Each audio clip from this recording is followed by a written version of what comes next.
Tertúlia. Meu boa tarde aí para todos e todas. Hoje é dia 30 de setembro de 2011, sexta-feira. O verbete é de número 2070, tem 6 páginas, 48 elogias e 15 máximas. O tema, consciência platônica. A especialidade é perfilologia. Agora, quem escreveu isso aí com muito critério, fez muita pesquisa, é o especialista aqui, o professor Alexandre, que está ali muito bem assessorado, esperando aí os questionamentos do Arlindade, não é isso? Definição.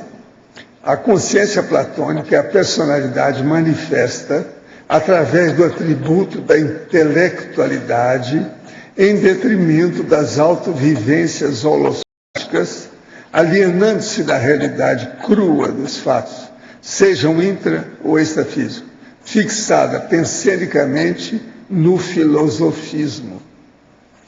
O autoencapsulamento na morfopenseridade teórica. O mater pensene contemplativo. O hábito de colocar a reflexão conceitual à frente dos fatos. A pretensa isologia sobre ou entre conceitos e realidade.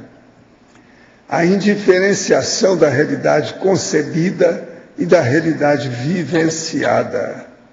O mecanismo de defesa substituindo os fatos pelas ideias. A racionalização para evitar a experiência. A fuga da crise de crescimento através de ideias não vivenciadas. O desprezo ao caráter bioenergético da vida. Agora, na argumentologia, nós temos aí o tópico sobre contrapontos. Tem 8 contrapontos entre construtos metafísicos da doutrina platônica das ideias e o paradigma consciencial, visando refutar as comparações falaciosas porventura existentes. Depois tem um tópico sobre os faltantes, com 4 enumerações horizontais, apresentando temas úteis à consciência platônica, ordenados de acordo ou de modo lógico por veículo de manifestação, capaz de auxiliar na autopesquisologia. Na remissiologia destacamos 5 itens: barreira teórica, cotejo filósofo-conscienciólogo, crescendo helenismo, conscienciologia, holofilosofia e mundo imaginário. Frase enfática. A consciência platônica importa avançar desde a cosmologia bidimensional metafísica, a cosmovisiologia multidimensional parapsíquica, através da teática interassistencial holossomática. Você identifica-se com a consciência platônica? Considera esse perfil consciencial compatível com a amizade pela sabedoria conscienciológica? Eu chamo a atenção que a bibliografia aponta 13 fontes diferentes. Agora, questionamento. Professor, preciso de ajuda. Sou um cara muito emotivo e parece que isso afeta o desempenho sexual. Tem alguma técnica para aumentar a virilidade sexual? Ou pelo menos o controle do órgão masculino? Qual é o melhor jeito de acabar com o emocionalismo, com a vaidade e o ego? Primeira coisa, você deve fazer bastante exercício físico. Isso é muito importante. Sua vida é sedentária. Se uma pessoa é sedentária e tem processo emocional, está danado. Olha bem isso, faça exercício físico. O professor disse que aos 9 anos, na época em que começaram as sessões de desobsessão, provou que saiu fora do corpo. Poderia contar como aconteceu? O caso foi o seguinte, eu já contei isso aqui mais de uma vez, mas vamos fazer aí tudo. Em 1941, eu tinha um irmão menor do que eu, que havia caído de uma velocípede, depois caiu numa bicicleta, pequenininho, e bateu com a cabeça numa pedra. Ele era epilético. já tinha tido várias crises de grã-mal. Com isso, então, o que acontece? Ele arranjou um coágulo na cabeça, o olho ficou todo alterado, e o povo que examinou falou que ele não tinha conserto, porque aquilo lá ia acabar alterando ele, porque ele estava doido. Ele estava perdido e ia morrer logo por causa do derrame na cabeça dele. Ele ficou um pouco estrado, tudo. Alterou bem, está bem. E pequenininho, problema. Agora, naquela condição, não tinha mais para apelar para ninguém, porque ele estava desenganado. Então, apareceu lá o sargento com a dona Maria, a mulher dele, o sargento Aristides com a dona Maria, que era um cara da polícia que vinha trabalhar lá na cadeia. Monte Carmelo tinha uma cadeia. A cadeia era um outro quarteirão perto de casa. Então, ficar sabendo dessa médium, a mulher dele, e eles já estavam acostumados a fazer tarefa assim de efeito físico, etc. Então a minha mãe foi lá, conversou e falou, explicou o caso do neném, da criança. Falou assim, não, nós vamos fazer uma sessão. Então foram lá em casa, e na hora de fazer a sessão de noite, eu era mais velho, me colocaram lá no quarto separado da minha mãe e trancaram a porta. E foram fazer no outro quarto distante da casa, que era grande. Agora, as coisas foram desenrolando, tudo. Lá pelas tantas, a dona Maria, que estava incorporada, fala, olha, aquele menino que está lá, ele estava aqui agora. Ele viu o que aconteceu. Isso é a dona Maria incorporada falando. Aí, na hora que ela falou, lá no outro quarto, eu chamei a minha mãe. Então, lá, o tal comunicante vira para mim e fala assim, vai lá e atende o menino, acalma com ele, vê o que ele quer. Então, ela foi lá, abriu a porta, falou comigo, o que foi que houve? Eu disse, olha, eu vi o que aconteceu com o neném, que era o apelido dele. Ele vai ficar bom. Tiraram os troços da cabeça dele. Agora, eu gostei muito do doutor. Gostei demais do doutor que trabalhou com ele lá. Eu até que ajudei. Lá com as minhas coisas, ajudei. Ele falou que eu ajudei, o doutor falou que eu ajudei. Então, foi lá, avisaram aquele negócio todo, mas o meu pai foi lá. Vem cá, que negócio é esse que você viu, doutor? Não, eu vi, gostei muito do doutor. O doutor é bom. Agora, como é que é o doutor? Faz aí um desenho da cara dele para mim ver como é que é. Aí eu desenhei. E você, meu pai? Meu pai olhou para ele, nunca vi esse cara, não tem nada. Me deu, ficou lá. E depois falou para mim, ó, vai dormir, que nós vamos dar café lá para o povo, é bom você dormir. Então, fui dormir lá, com calma. Tá. Aí, na hora que a minha mãe serviu o café para a dona Maria, o senhor Aristides, deu lá aqueles bolos, biscoito mineiro, né, aquele negócio. O senhor Aristides pergunta e fala assim, mas e o menino, o que é que ele viu mesmo aí que falaram para vocês? Porque eles não tinham ido lá, não viram. Aí o meu pai falou assim, não, ele falou que gostou muito do doutor, que ajudou, que o doutor tirou um negócio da cabeça dele e que o neném vai ficar bom. Vai viver muito tempo. Ele falou. Assim, mas ele viu? Foi.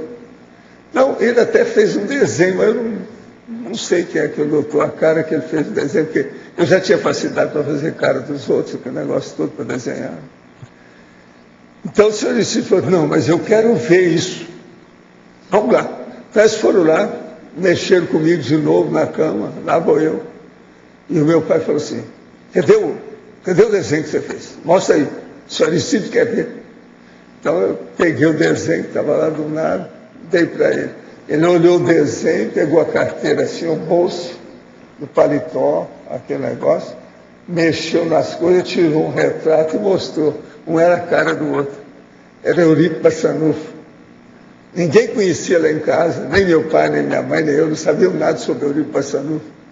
Sabe como é que é? Agora, o desenho que eu fiz era mais ou menos a cara dele que tinha, aquele desenho clássico que tem dele de frente. Aí todo mundo falou assim, não, vamos estudar. E eles quiseram conversar comigo. Já me chamaram para conversar, viu como é que era, o que eu fiz, como é que foi. Aí o senhor Aristides falou, vocês viram que o comunicante tinha comunicado aqui, falou que o menino tinha assistido as coisas. Aí confirmou isso aí. Agora, falando isso aí, vocês não sabem quem é? Esse é o meu guia espiritual, é o guia da Maria. Então, veja, Eurico Passanufo, eles conheciam tudo sobre ele, eu já não sabia nada daquilo, porque não era de espiritismo. Isso é 1941, eu tinha 9 anos, o meu irmão tinha 5 anos, pra vocês terem uma ideia. O meu irmão durou até os 23 anos, depois é que ele ficou meio alterado da cabeça, mas conseguiu sobreviver a tranco e barranco com os negócios todos. Tomou muito remédio, teve ainda crise epilética, mas ele sobreviveu. Uma outra coisa, se formou em odontologia, era um grande dentista, tinha uma habilidade manual fantástica, tudo fácil para ele, essas coisas. Agora, com isso, então, eu fiz barba, cabelo e bigode. Saí do corpo, vi o amparador, participei da cirurgia, sabe, mediúnica da história, provei pelo retrato que eu estava fora do corpo, eu estava longe. Agora, minha mãe, meu pai, Dona Maria e senhor Aristides foram testemunhas de tudo. Eu saí do corpo, todo mundo reconheceu, não, o menino esteve aqui, ele viu isso tudo, ele participou, entende? Não tinha saído. E depois o senhor Eurípides, como eles chamavam, confirmou tudo lá para eles, para a Dona Maria, com os negócios todos. Barba, cabelo e bigode. 9 anos, 1941. Foi o ano que eu comecei a fazer a minha biblioteca. De fenômeno, que é isso aí tudo, né? Eles falaram, não, isso aí é um fenômeno raríssimo, muito sério, para comprovar isso tudo. Então eles deram muito valor. Deram mais valor para isso do que tudo que eu tinha falado do meu pai, do passado, das retrocognições, negócio todo. Isso foi. Agora aqui, meus pais se separaram enquanto eu ainda estava na barriga de minha mãe. Só fui ter contato com meu pai aos 8 anos, por minha própria iniciativa.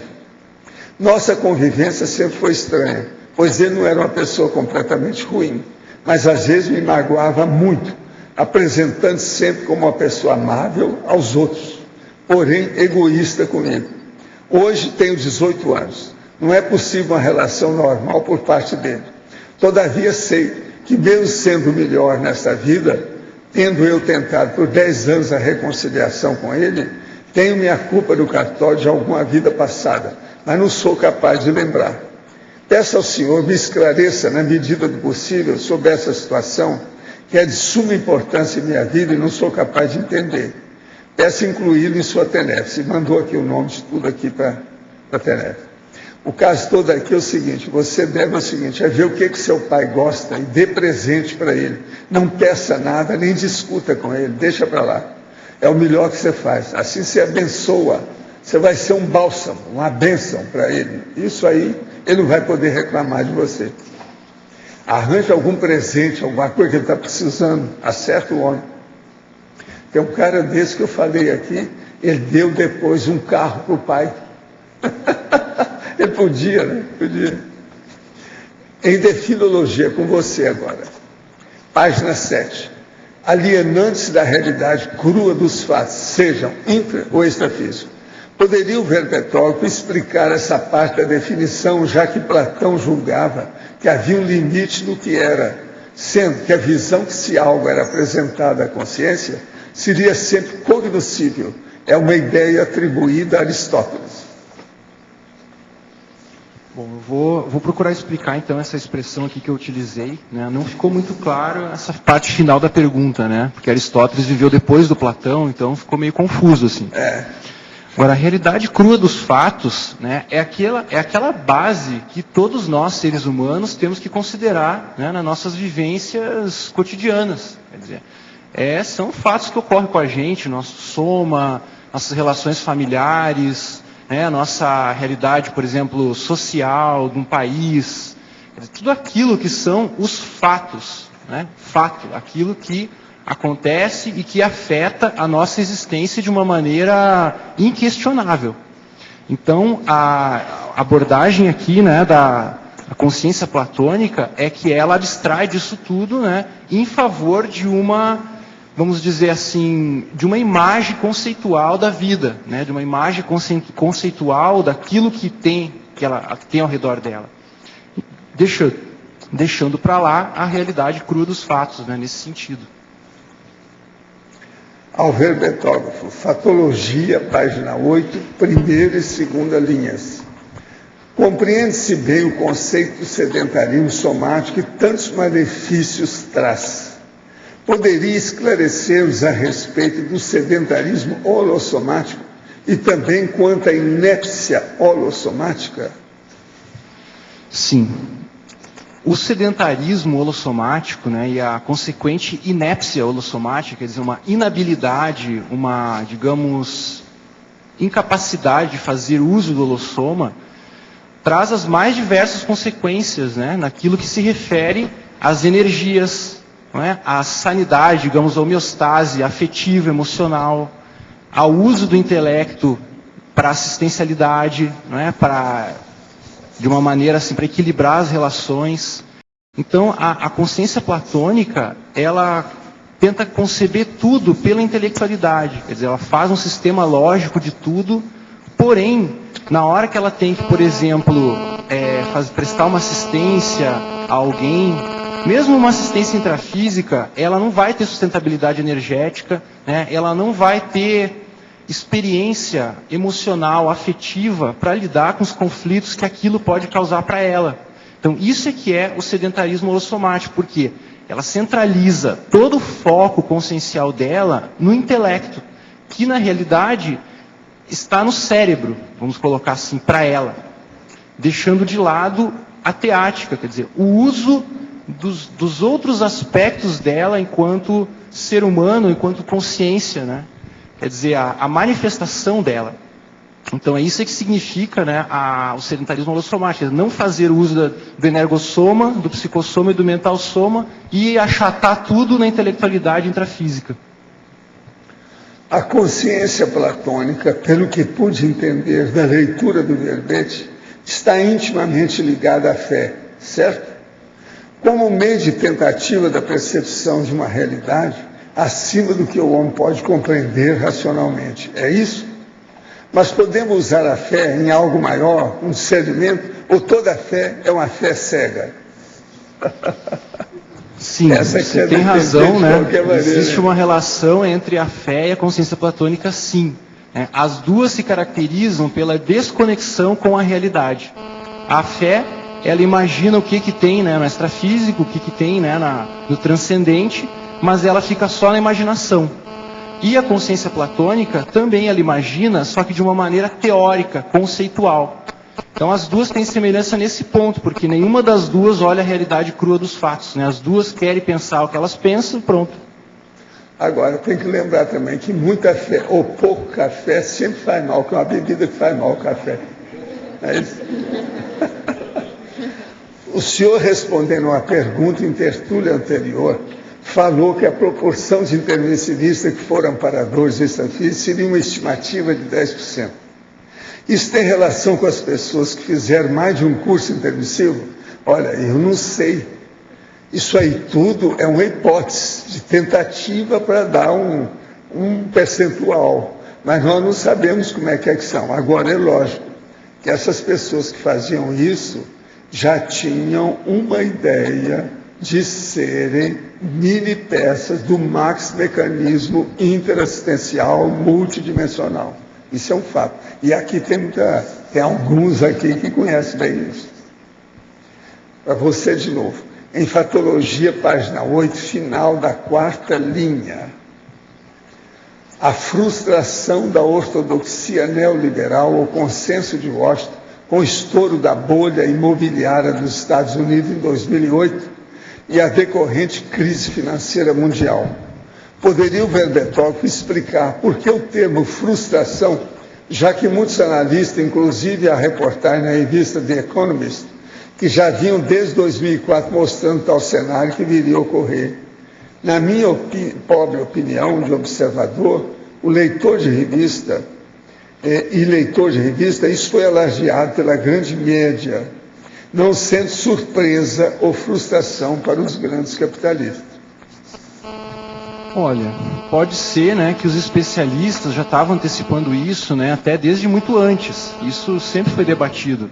Só que, na realidade, novamente, os fatos realmente impactam, né? O fato, contra fatos não há argumentos. Então, antes de 2008, haviam argumentos, haviam debates teóricos. Sobre a 2008, bolha, mas a bolha ainda não tinha sido furada. Não tinha estourado, quer dizer, para todos os efeitos, continuava se investindo nesse tipo de política econômica, né, ilusória, fundamentada nessa ideia, né, do Consenso de Washington, que é de 90, né, 1990, que os países de desenvolvimento, eles têm que ter uma política, né, macroeconômica de diminuir investimentos do Estado, né, e colocar tudo no mercado e na livre concorrência. Os Estados Unidos, né, fizeram isso e muitos outros países quebraram, né, como aqui na América Latina, enfim. Então, frustração, porque o fato frustra de vez, né? Quer dizer, não há mais argumentos, o fato mostra que aquilo tudo estava errado. Alexandre, eu segui essa coisa toda essa... Não está pegando. Desligar, está funcionando, tá? Essa questão da bolha imobiliária, lógico, houve uma grande, não é ele está falando que não houve frustração, uma grande frustração, um grande impacto, porque a realidade aconteceu, esse impacto aí de uma crise econômica grande, financeira. Então, falar que não existe frustração... Por isso que eu coloquei exemplo de consciência platônica com esse acontecimento, porque eu coloquei, inclusive, ali, não sei se vocês observaram, logo antes disso, eu dei o exemplo da esquerda, quer dizer, a melancolia da esquerda com a queda do Muro de Berlim, e a frustração da direita com o estouro da bolha. Quer dizer, são situações análogas, são fatos que mostram que algo deu errado, realmente deu errado, né? Pode ser que não seja 100% de um ou 100% do outro, mas alguma coisa deu muito errado, né, a ponto de cair o Muro de Berlim e estourar a bolha imobiliária. São fatos. A consciência platônica, ela precisa lidar com isso, né, e aí acontece o problema. Meu nome é Sophie, tenho 13 anos, estou de férias no Brasil. A mãe de minha amiga estuda Conscienciologia e me passou alguns conceitos, dos quais gostei muito. Estou levando comigo alguns livros do senhor e me incentivaram a fazer perguntas. Primeiro, tenho dificuldade de entender o que é falar mal. Às vezes comento com amigos e meus pais fatos e atitudes que vejo nas pessoas que não acho correto. Isso seria falar mal? Não. Você pode falar desde que você não carregue nas tintas contra as pessoas e jogue energia negativa contra ela. Na sua idade, com 13 anos, o melhor é você não se acompliciar, não ser comparsa das coisas erradas. Escute mais e fale menos. Leia e pesquise muito. Isso é que é o ideal. Outra, a minha coisa com pensar mal, a mesma coisa. Em Lyon, onde moro, tenho e vejo um crescente sentimento de xenofobia. E às vezes penso muito sobre isso. Seria pensar mal, contestar certos pensamentos dos outros? Olha, você está perdido. A Europa toda tem xenofobia. Você tem que saber conviver com isso. É o que eu te disse. Ouça mais e fale pouco. É o melhor. E aprenda mais para você ter mais argumentos para falar com os outros. A terceira. Como faço para aumentar a minha acuidade e lucidez? Poderia me ajudar com esses conceitos? Sim, é isso que eu estou te falando. Não se acomplicie. Escute mais e fale menos. Leia e pesquise bastante. Isso vai te ajudar. O caminho é por aí. E assim você está honrando o que nós estamos estudando aqui hoje, que é a filosofia. Sofia. Ela é a Sofia, né? A minha sobrinha também tem o nome de Sofia. Vocês sabem aquela que vem aqui? O nome dela é Sofia também. Todos são representantes da filosofia. Essa aqui é a filosofia francesa, né? Lyon é a terra do Allan Kardec. Agora, Sofia, gente, é a sabedoria grandona. É a sabedoria, a filosofia, a base. Agora, gente, ali, ó, nós temos essa moça que está aqui, ó, aquela lá. É essa que é a tal Flora que vive escrevendo para mim. Vocês estão entendendo? Lá do Rio de Janeiro. Agora, ela trouxe aqui as estatísticas do núcleo da Sinvex na universidade. Você sabe que a Sinvex está dentro da universidade, lá no Rio, né? E é justamente as atividades do Programa de Desenvolvimento da Inteligência Evolutiva. Ele chama isso de PRODIE. Agora, as atividades: palestras sobre inteligência evolutiva, cine debate, oficina de cosmograma, palestras sobre planejamento de vida na juventude. O total de alunos nas atividades foram 24 alunos, uma média de 25 anos de idade. Alunos atendidos na sala da Sinvex, 25 alunos. Curso: publicidade, teatro e desenho industrial. Eventos institucionais: uma Biocam, uma prática da tridotação da INVEX, uma teoria e prática da inversão existencial, uma palestra gratuita, maturidade desde a juventude, e total de alunos das atividades: 59 alunos, média de idade, 26 anos. Total de voluntários, 7 pessoas. Vocês não acham que são fora de série? É preciso da Sinvex saber disso. Cadê a turma da Sinvex? Tem alguém aí hoje? É só você. Não, fora de você. Eu quero saber o resto. Tem não? Agora, ó, você fica sabendo então que esse povo está fazendo alguma coisa, tá certo? Não estão tão moda igual certas pessoas que a gente conhece por aqui. Agora, ó, eu tenho aqui do Instituto de Ensino Superior de Foz do Iguaçu, que é o IESP, ou CESUFOPS, Centro de Ensino Superior de Foz do Iguaçu, curso de Psicologia. Tem aqui as alterações comportamentais associadas ao tabagismo no programa antitabagismo da União, da Unidade de Saúde da Família, no Jardim São Paulo II, na cidade de Foz do Iguaçu. Quem defendeu a tese é o Ivan Ramos da Silva.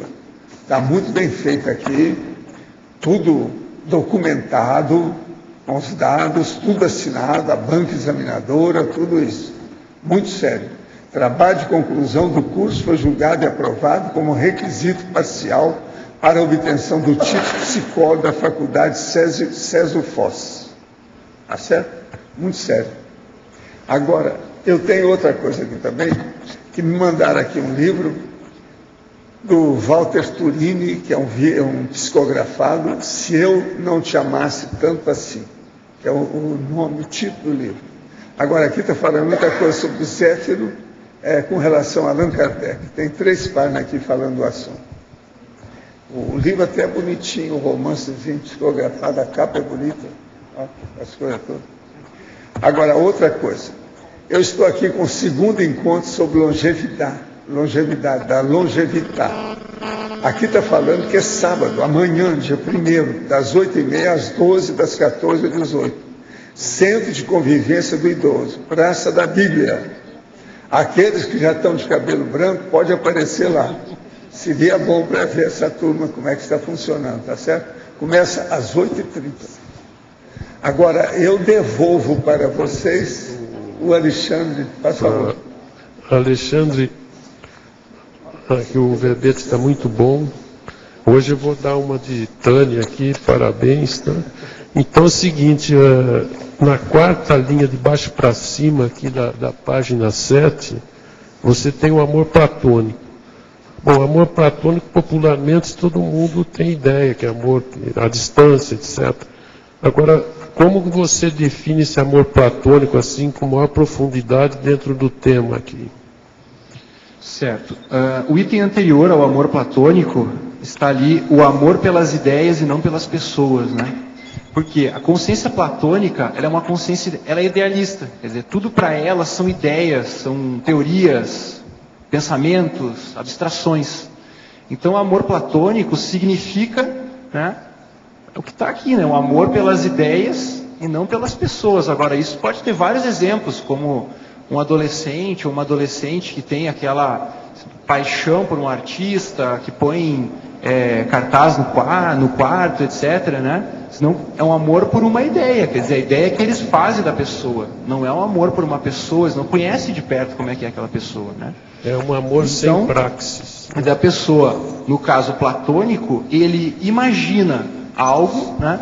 E ele em seguida admite que a realidade é daquele jeito que ele pensa. Esse é o princípio básico, né? A questão da consciência platônica é isso. Então, no amor platônico, isso se coloca dessa forma, né?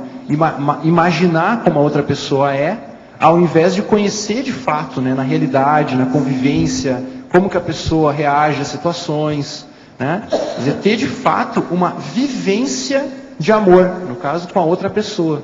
É o contrário do amor platônico, né? Um amor real entre duas pessoas, ou seja um amor, por exemplo, de um casal, ou enfim, de amizade, com familiares, etc. Né? Conhecer realmente como é a outra pessoa e, ainda assim, né? Quer dizer, com todas as características que tem, saber, né, cultivar amor, né, pela pessoa. Agora uma outra aqui na página 8, a segunda linha da página 8, segunda depois terceira, a irritabilidade pelo questionamento das idealizações, no fundo, dogmáticas. Certo. Bom, aqui eu estou colocando o seguinte, né? Quer dizer, muitas vezes, eu já experienciei isso, né? Já conheci diversas pessoas, né, que manifestavam irritabilidade quando algum ponto das convicções delas, ou de alguma ideia muito enraizada, né, muito assim, que há muita convicção, aquilo é posto em xeque. Quer dizer, é elaborada uma crítica que vai ao encontro daquele ponto lá, que está lá encravado lá, vamos dizer, no fundo lá do mental soma da pessoa. Então, quer dizer, o dogmatismo é essa condição de não admitir questionamento, né? Não admitir crítica, questionamento, acha que aquilo ali é algo perfeito que não vai evoluir mais, né? Porque chegou na perfeição. Então, com aquilo a pessoa fica irritada. Quer dizer, como é que estão me perguntando isso? Né? Eu não quero abrir mão dessa ideia, eu não quero refletir sobre essa ideia. Como ela bloqueia no mental soma aquele ponto, ela fica inacessível no mental soma dela naquele ponto, o psicossoma reage na forma de defesa, né, de irritação. Então, a relação entre irritabilidade no debate com o dogmatismo de fundo, né, o fundo dogmático. Isso é que eu estou querendo dizer aqui. Agora, a outra é a tecnologia, a primeira técnica, as técnicas projetivas essencialmente antiplatônicas. Podia explicar, por favor? Certo, né? As técnicas projetivas essencialmente antiplatônicas. Por que isso? Porque o próprio Platão, né, naquela época que ele viveu, ele abordou temas que têm certa afinidade com o parapsiquismo. Por exemplo, ele fala, né, do mundo transcendente, né? Alguma coisa que está além do mundo dos sentidos físicos e tal.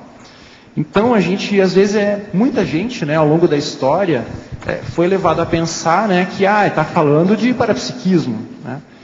Porém, é só uma idealização, quer dizer, é só uma intelectualização, uma abstração, uma imaginação conceitual.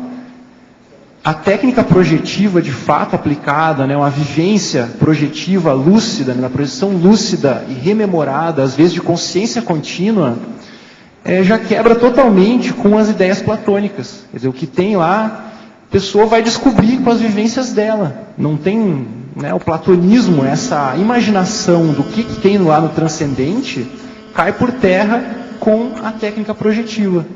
No momento que se aplica essa técnica, aí cada pessoa interessada vai descobrir como que é o extrafísico do ambiente, do holopensene dela, de onde ela mora, o quarto dela, como é que são as energias, as companhias extrafísicas e tudo mais. Então são antiplatônicas, porque é um fato, né? A técnica projetiva vai gerar um fato ou parafato mais propriamente. Agora a última coisa, no Paradoxologia, página 9, primeiro paradoxo, o paradoxo do idealismo materialista. Certo. Por quê? A consciência platônica, ela é idealista, né? Platão é uma filosofia idealista, a consciência platônica é idealista, por tudo isso que eu estou falando. Porém, ela se torna materialista porque ela intelectualiza tudo, né? E ela não desenvolve o holossoma dela, como já perguntaram mais no início. Ela não desenvolve a questão bioenergética, ela não desenvolve a questão psicossomática, de modo que ela fica trancada, ela fica na condição de consim trancada. Por quê? Ela não faz descoincidência e ela não tem experiência parapsíquica. De modo que, na prática, ela é uma idealista materialista. Quer dizer, é uma idealista que funciona e age de modo materialista, né? Isso é que significa. Obrigado. Perfeito. Aproveitando a estadia em Três Pontas, a qual vim para o nascimento do meu primeiro neto, farei uma palestra gratuita na Associação da Terceira Idade, na condição de pesquisadora do CID, Colégio Invisível da Dessomatologia, com o tema: é possível perder o medo da morte? Quem está mandando é a Daniela Miari, ela é de lá de Três Pontas, né? Nesse mês ocorreu a comemoração de um dos personagens mais considerados na cidade, o Francisco de Paula Vitor. Esse é o Chico Vitor, meu amigo. O padre Vitor pediria que contasse brevemente a história sobre o episódio ocorrido com essa consciência, junto ao doutor Gilberto Neto e o professor, na sede do IPC no Rio de Janeiro. Foi ele quem solicitou que fosse levado para Três Pontas a ideia da conscienciologia. Gostaria de saber se o professor tem alguma sugestão, observação pertinente a fazer para me ajudar nessa palestra. Não, o caso foi o seguinte: havia o Gilberto, que era meu colega de medicina, o doutor Gilberto, que era especialista em néfrons, em processos renais, etc. Agora, o que era um nefrólogo e outra coisa mais. E ele morava lá. Então eu fui lá a Três Pontas e vi que tinha uma opção de coisa errada, inclusive num processo lá de uma indústria brava que estava intoxicando um monte de gente. E o pior da história, o lugar que eu tinha que falar com o povo era dentro desse troço, e eu tinha que meter o pau neles lá, acabar com o negócio. Não foi fácil fazer diplomacia para acertar aquilo. No fim, eles conseguiram, daí uns meses, acertaram tudo, melhoraram a cidade, porque estava vendo, tinha várias coisas erradas dentro do processo. Agora, o melhor da história, quando eu estava conversando com o doutor Gilberto, apareceu o Chico Vitor. Quem que é o Chico Vitor? Francisco de Paula Vitor era o cara do centro espírita que o meu pai ajudou a fazer. Então tinha uma pintura dele com um beiço enorme, que ele era um pretão enorme. E outra coisa, um barrigão também enorme de padre, com a batina preta. Então a minha infância, nas aulas de moral cristã, quer dizer espírita, o catecismo espírita, era aquela personagem que eu via. Agora eu divido meus processos parapsíquicos, de vez em quando eu via ele assistindo o povo, então eu fiquei amigo dele. Eu chamava ele de Chico Vitor. Sabe como é que é? Agora, ele então apareceu quando eu estava com o doutor Gilberto, que morava em Três Pontas. E ele então falou assim: Gilberto, ele está me pedindo aqui que seria bom você levar o espiritismo para lá para ver. Eu penso que na ocasião era devido ao processo dessa indústria, que eu cheguei lá e vi, que ninguém tinha visto aquilo. E estava poluindo, tinha gente que ia criar problema, ia matar muita gente, tinha processo de AIDS, um negócio bravo.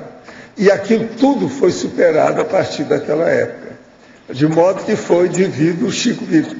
Agora, o que eu vejo é o seguinte: você vai falar sobre dessoma, é uma boa coisa.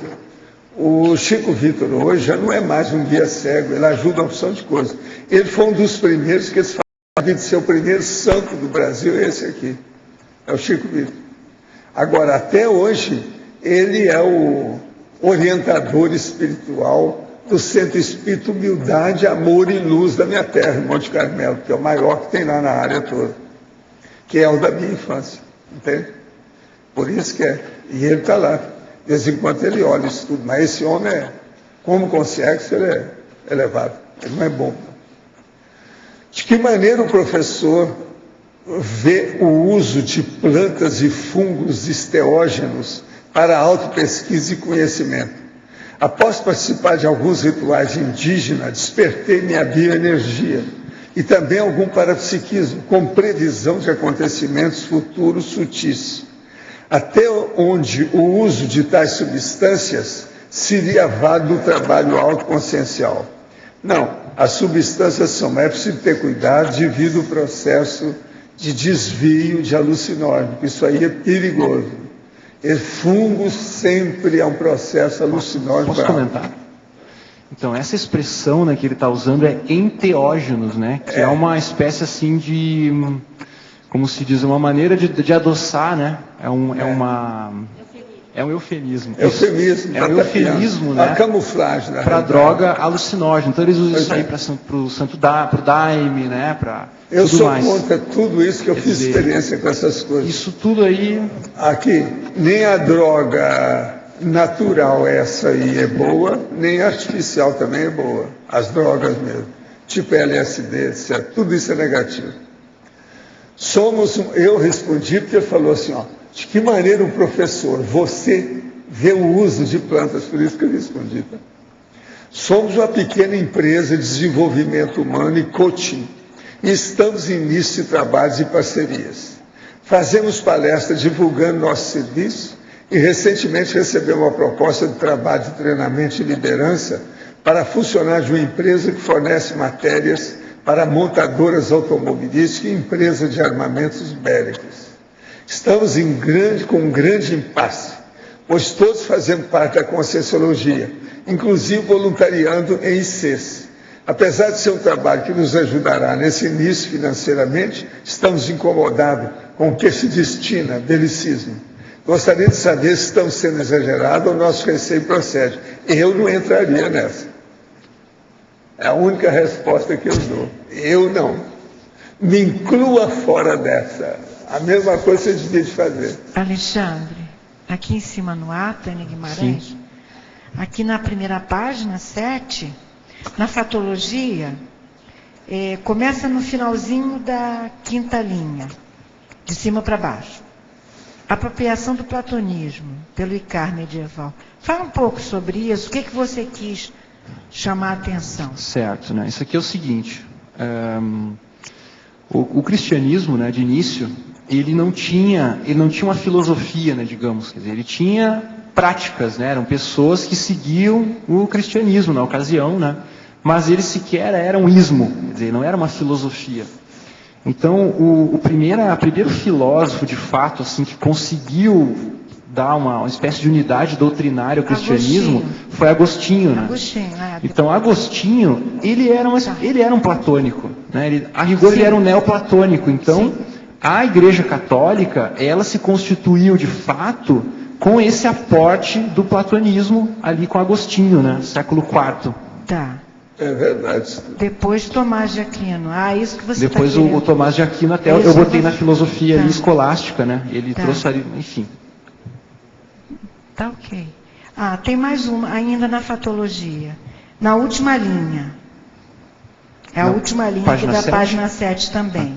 O caráter intrinsecamente metafísico da filosofia. Fala um pouco dessa metafísica. Então, né, isso é difícil, esse conceito. O que você essa palavra, ela é muito importante aqui nesse verbete. Né? Ela é muito importante aqui nesse verbete, até porque se a gente for ver lá na sinonimologia, o primeiro sinônimo é consciência metafísica. Isso. Então isso é muito importante.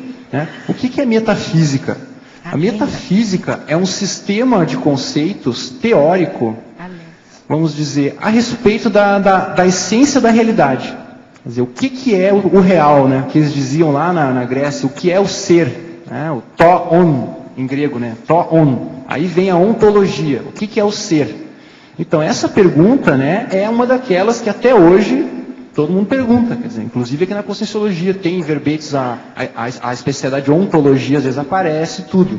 Porém, o Platão, né, ele fez uma síntese na época de várias ideias que outros tinham lá de filosofia, e ele fez aquela divisão do mundo sensível e do mundo inteligível. Né? E ele disse que a essência do real é a ideia. Né? Quer dizer, é um modelo abstrato, digamos, do nosso ponto de vista, né, que serve de matriz de toda a realidade. Então, isso aqui é a metafísica, quer dizer, é um sistema conceitual, um sistema teórico, tentando dizer o que é a essência da realidade. Porém, além da como física, né? A metafísica. Então, isso, essa palavra além metafísica, da física, você né? quer essa questão do nome, metafísica? Então essa palavra metafísica, na verdade, ela surgiu bem depois, né? Aristóteles. Isso aí foi depois do Aristóteles, né? O Aristóteles, ele tinha um livro chamado Física, né? Física, que aí ele deu esse nome.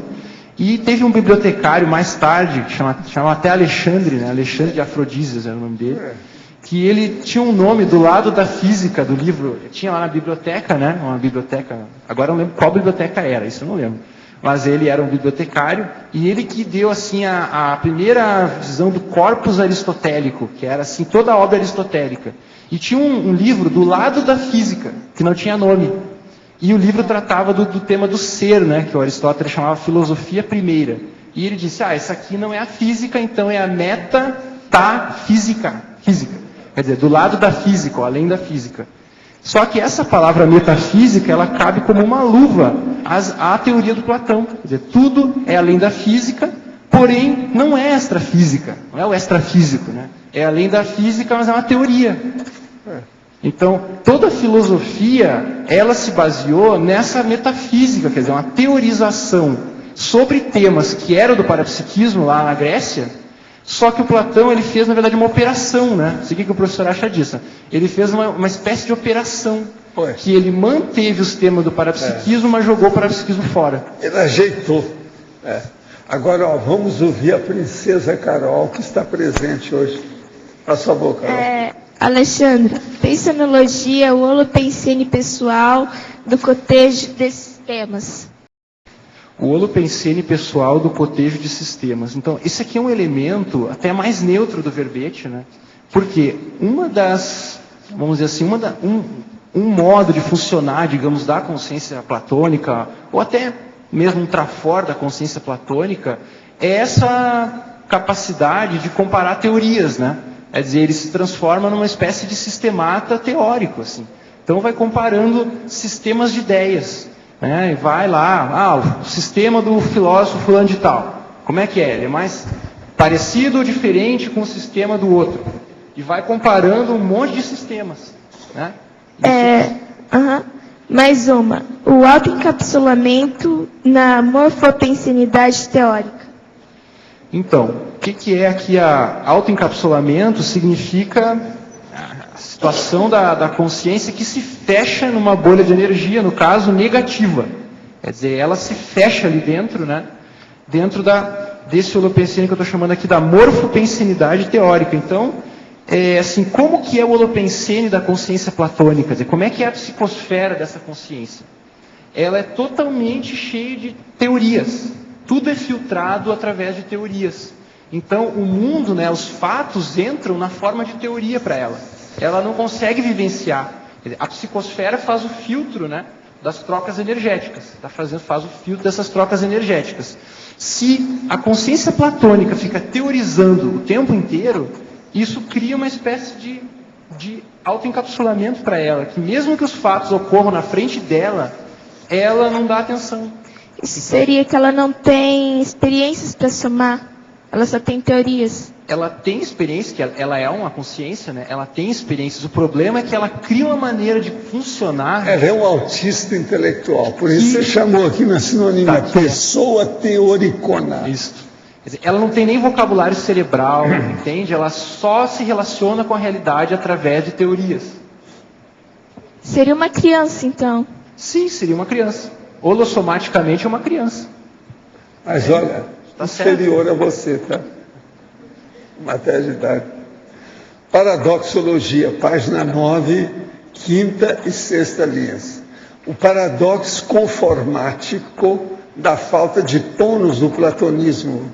O paradoxo em criticar os mitos e, ao mesmo tempo, dogmatizar os próprios critérios. Poderia ampliar o assunto para o melhor entendimento?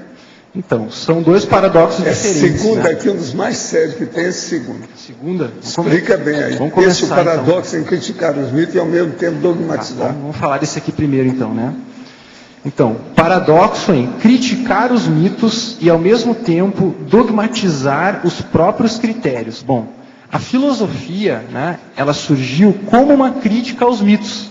Você tinha lá aquela religião, né, oficial da Grécia, que era dos deuses, né? E os filósofos, eles na época estavam na frente, de certa forma, e eles criticaram essa teologia, né, essa mitologia grega de querer explicar tudo através de deuses, né? E eles falaram, não, tem que achar explicações naturais, né, explicações assim racionais, que eles colocavam. O problema é que ao longo do tempo, esse modo de criticar a mitologia, de procurar explicações naturais, se transformou na ciência convencional, que é a ciência eletronótica, que não consegue criticar a base de tudo no elétron.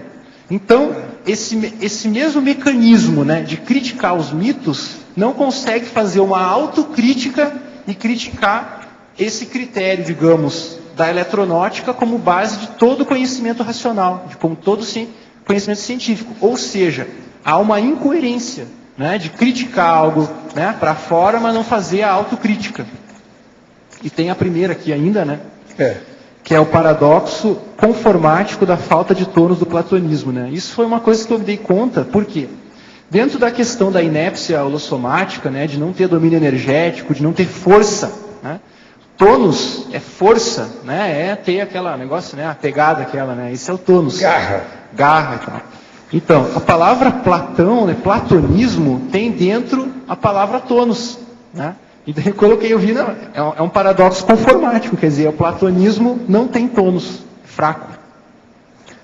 Tive bulimia por 9 anos no passado.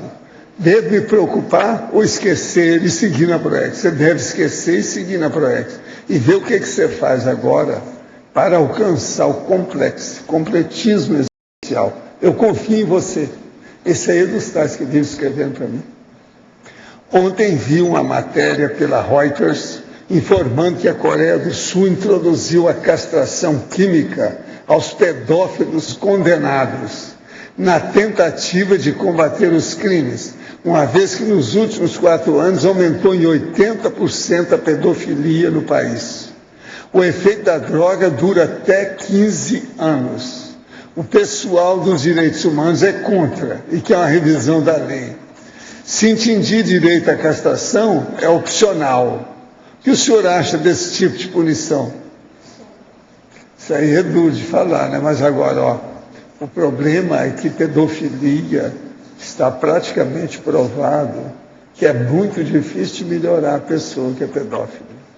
Agora, 15 anos é um período bravo para a pessoa receber um castigo, né?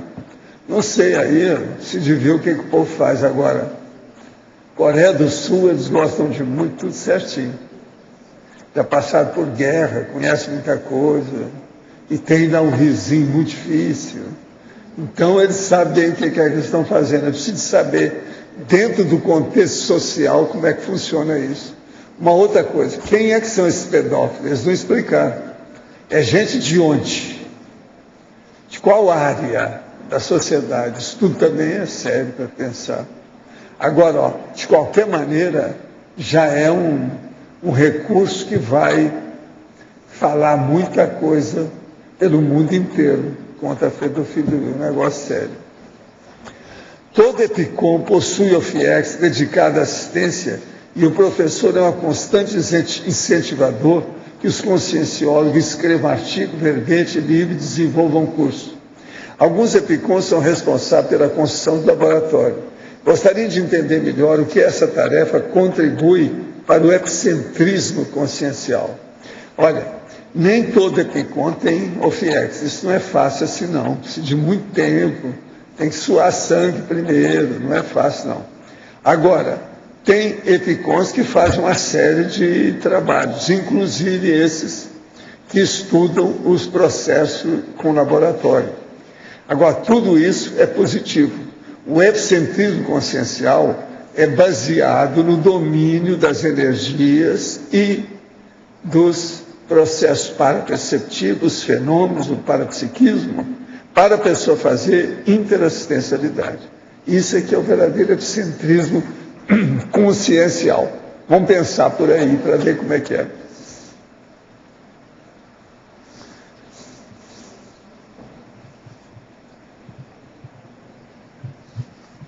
Oi, tá. Alexandre, quais são as suas sugestões, no caso de uma pessoa estuda a conscienciologia e se depara com as ideias mais avançadas que ela ainda não teve vivência. Como é que é esse limite? O que você sugere para que ela não se torne uma consciência platônica, dentro de assuntos que ela ainda não vivenciou, não teve nenhuma experiência e que são, assim, bem avançados, digamos assim? Tem a conscienciologia, né, tem a escala evolutiva das consciências, né, fala de consciências que estão para além da despeticidade, por exemplo, que a maioria de nós não tem contato, Isso, né, nunca correto. teve contato, assim, ao menos aqui a gente lembre aqui, né. Olha, são hipóteses, né, o próprio professor Valdo coloca como hipótese do serenão, todas elas são hipóteses, né, e como é que a gente comprova, digamos, né, uma hipótese na conscienciologia? Através da autovivência. Então, se essa pessoa, né, conseguir avançar um passo dentro da realidade dela, ela vai estar se aproximando disso. Então, por exemplo, será que essa pessoa já faz TENEPS? Como é que por exemplo, o contato dela com o amparador dela da TENEPS? Porque o amparador da TENEPS já está um pouco adiante, ao menos de lucidez, que ela. Então, a questão é não, às vezes, a consciência platônica, nesse caso, ela pode usar a conscienciologia para ficar, digamos assim, uma teoricona dentro da conscienciologia, vamos dizer, é isso que você está querendo dizer, né? Sim. É dizer, ela ser autêntica consigo mesma, ser sincera, né, como é que ela está, né? Olhar para o próprio holossoma e ver como é que eu estou, como é que está meu energossoma, como é que está minha hemostase holossomática, eu estou me sentindo bem, eu estou satisfeito com o meu desempenho na minha proexis, quer dizer, fazer essa auto-anamnese, digamos assim, né, auto-checagem de tudo, como é que eu estou bem? É por aí, quer dizer, o que ela tem que fazer, no caso, o que ela vai precisar fazer? Priorizar aquilo que é o momento evolutivo dela. Então, isso é para todos nós, né? Com certeza. Na minha opinião. Obrigada. Alexandre, Rosa, aqui na letra B, página 8, neossinapsologia.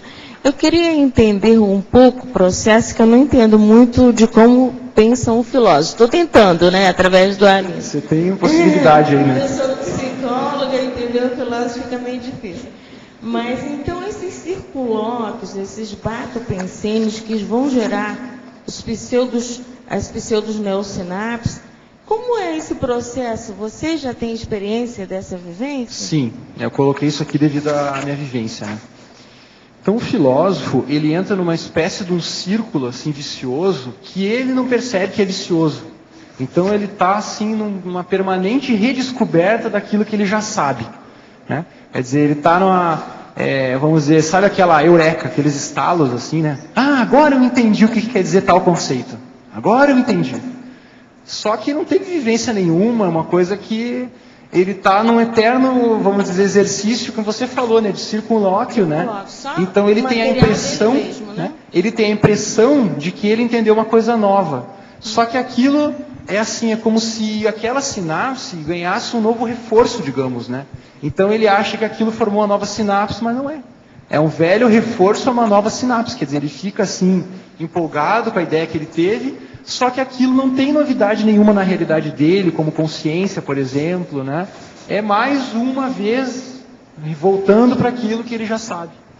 Por isso que ele não consegue fazer neossinapse, porque não sai do estágio anterior. Né? Sim, porque para ele ter neossinapse, ele vai ter que admitir algum fato, por exemplo, né? Vai ter que admitir algum fato e vai ter que colocar em xeque coisas mais básicas, né? Princípios, coisas que estão lá mais para trás e que mexem com ele enquanto consciência, né? E aí ele se vê como uma espécie de uma mente pura, alguma coisa assim. Alexandre, aqui no B, aqui. Oi. É o seguinte, eu estava pensando aqui, será que o Platão ele realmente não tinha nenhum tipo de experiência parapsíquica? Porque assim, o fato dele ter assim trazido a questão da teoria das ideias e dado ênfase a isso, será que isso pode fazer com que a gente conclua que realmente ele não tinha nenhum tipo de parapsiquismo e não valorizava isso? Eu estou perguntando isso pelo seguinte, eu li um livro uma vez que o autor falava que havia, né, uma segunda vertente de ideias do Platão que ele não publicou, né? Então havia uma teorização em cima disso, né, uma série de ideias. Então é uma questão, acho, para a gente pensar se realmente ele não valorizava isso. Bom, é o seguinte, né?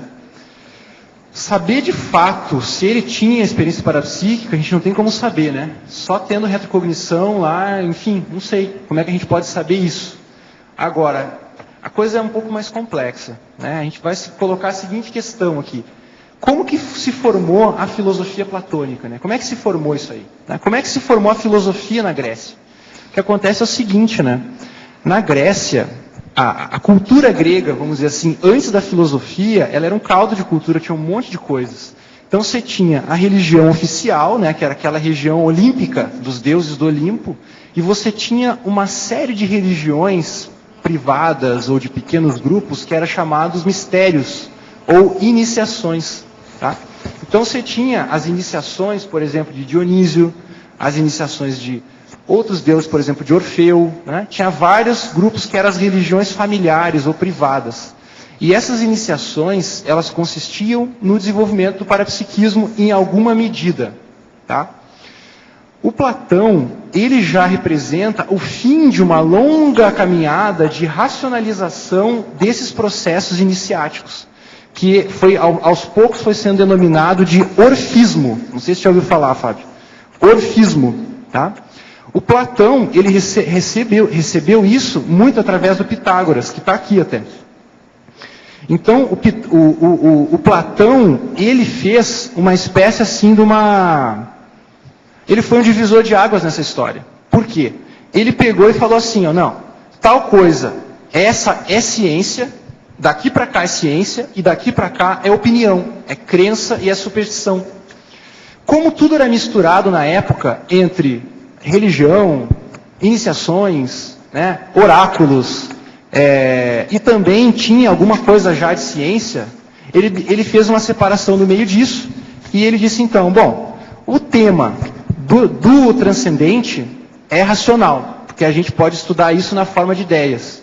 Agora, o processo lá da Grécia, que eles chamavam de mantiquê, né, que era o processo lá da descoincidência, né, que usavam nos oráculos, etc., isso ficou no campo da superstição, que ele chamava de doxa. Né?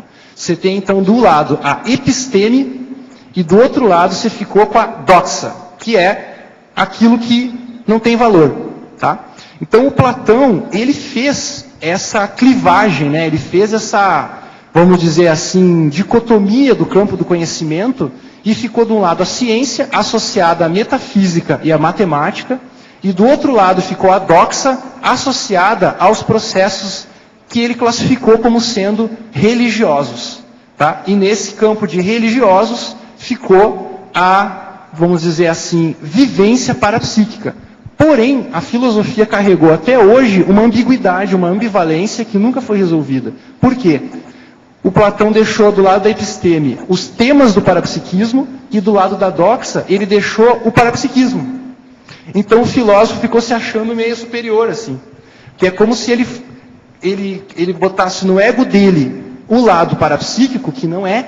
É como se ele ficou com uma espécie de sombra do parapsíquico lado e tal. E só que, na verdade, só teorizando sobre o assunto. Não sei se fica claro.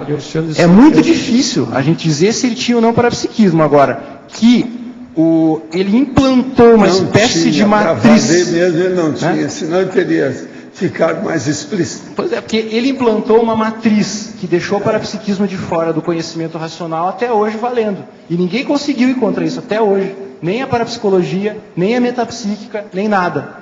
Né? O parapsiquismo até hoje continua no campo da opinião e não da ciência. Nem a parapsicologia conseguiu. Dentro disso, só para você analisar a metempsicose, que você inclusive cita aqui. A metempsicose? Não, metempsicose é uma expressão então, lá da época da Grécia que significa seriex, digamos, né? Ciclo de lá, mas vidas e tal. Mas eles achavam na época que podia ter a regressão, né? Metempsicose também faz a regressão. E isso era uma das ideias que não era só do pitagorismo. Isso aí vários tinham essas ideias. Já tinha antes. Sim. Igual para você. O ateu seria um tipo de consciência platônica? Sim. O professor não acha que Plotino e Amônio Sacas realizaram aquilo que Platão só imaginou, racionalizou? Não tem, é difícil saber isso aí. Tá? O sistema do Plotino, das Enéadas, do Plotino, das emanações, né, é teórico também. Quer dizer, na verdade, é uma outra forma de explicar isso na base da racionalidade. O Amônio Sacas, né, ninguém sabe se ele existiu de fato, né, que foi que começou lá com o hermetismo, né, e tal. Que ele que, né, começou com isso, mas ninguém sabe se ele realmente existiu. Olha, quem estava certo é aquele meu amigo carioca, que dizia com toda a filosofia dele: nem a prata do Platão, nem a platina do Plotino. Não, nenhum presta.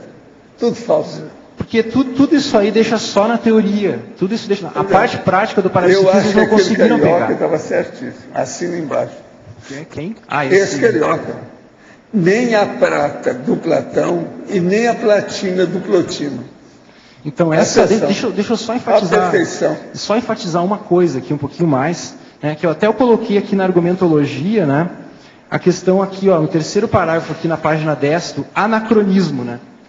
Gostaria de ler aqui. Vocês sabem que esse meu amigo tem sua razão, que a platina é superior à prata. Você sabe disso. Avançou um pouquinho, né? Fala aqui, ó, anacronismo. A platina é superior ao ouro. É o metal mais. Se na antiguidade o platonismo poderia ter conotação parapsíquica ou multidimensional, na atualidade, com a existência da conscienciologia, a consciência platônica torna-se anacrônica e patológica. Ultrapassada.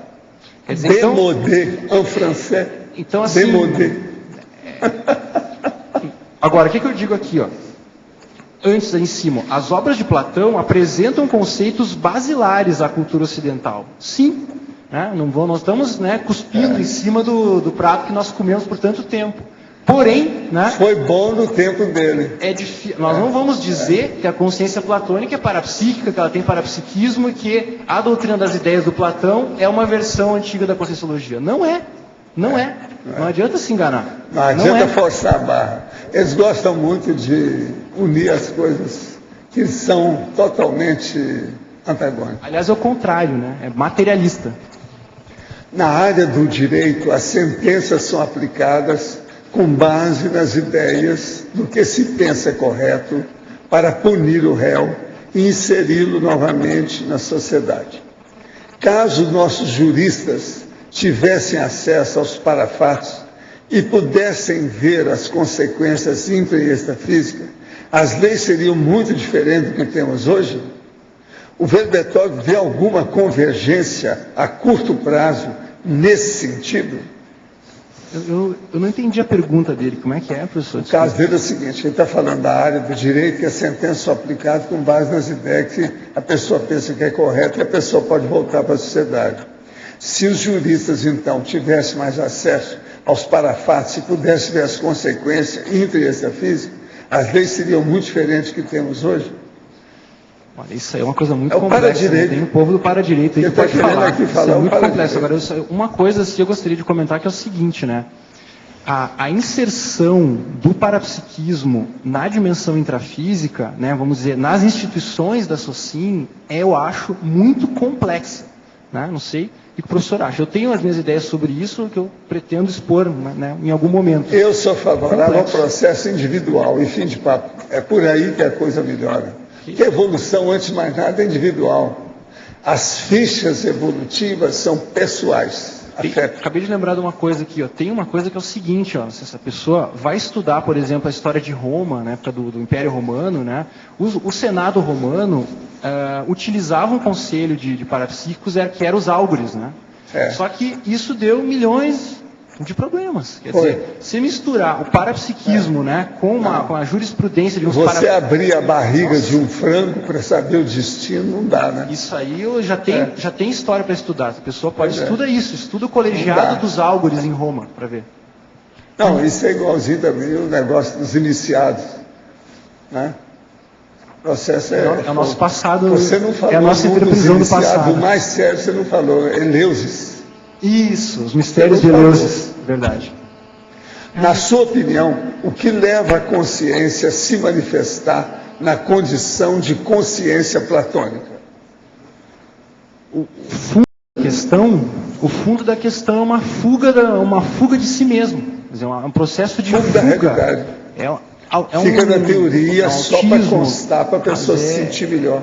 Não, e ela ganha ibope, né? Que o filósofo, ele tem status desde a antiguidade. Ele ficou, eu sou, né, filósofo, porque aquilo que eu falei, ele acumulou nesse ego filósofo vários elementos. Então, de um lado, ele pode dar lição no cientista. De outro lado, ele dá lição de moral não sei aonde. Quer dizer, ele acumula no ego filósofo tudo de bom, entre aspas. Quer dizer, ele pode dar lição em todo mundo, digamos assim. E aí ele fica por cima da carne seca. Ele acha que está politicamente correto sempre. Só agora, que aí... eu não ouvi a nossa guerrilheira filosófica falar nada hoje. Lá, ela vai falar agora. Tá lá para fora. Aqui, essa aqui, ó. Essa que é veemente, vibrante, não falou nada. O que você acha de tudo isso? Você tem que falar alguma coisa nesse tribunal de Nuremberg. Não quero saber por que guerrilheira. Quero saber por que guerrilheira. Você não acha que é difícil falar aí? Da opinião dela também, como é que é? Ela que é veemente. Deixa ela... Enquanto ela pensa, eu posso fazer uma pergunta? Que eu estava aqui... Ela é a nave capitânia. Pode falar. Alexandre, página 10. No contraponto, você quer falar um pouco desse último contraponto, 3 almas? Por que você colocou que é um construto político? Você botou a ideia então, e fez uma afirmação. Por que construto político? Sim, Platão, em alguns livros do Platão, né, ele traz uma... Sim, eu vou explicar. Em alguns livros do Platão, né, ele traz essa doutrina das chamadas 3 almas, né, que é a alma de ouro, de ferro e de bronze. Né? Então, o que são essas 3 almas? Ele diz assim, você tem os seres... Platão, você sabe, ele era um inatista, né? Quer dizer, ele tinha toda uma teoria, né, enfim, de como que as pessoas se desenvolviam, etc. Então ele diz assim, você tem 3 categorias de pessoas, de seres humanos, as que têm alma de ouro, de ferro e de bronze. De ouro são aqueles que se manifestam na cabeça, né, intelectuais, filósofos. Né? De ferro, aqueles que são... vão ser aqueles soldados, né, que vão ter o trabalho de nobres, digamos, né, a nobreza, né, da polis, que vão defender a polis, a elite militar da polis, que não são intelectuais, mas eles vão ser a elite militar, a aristocracia grega, né, que eram os militares.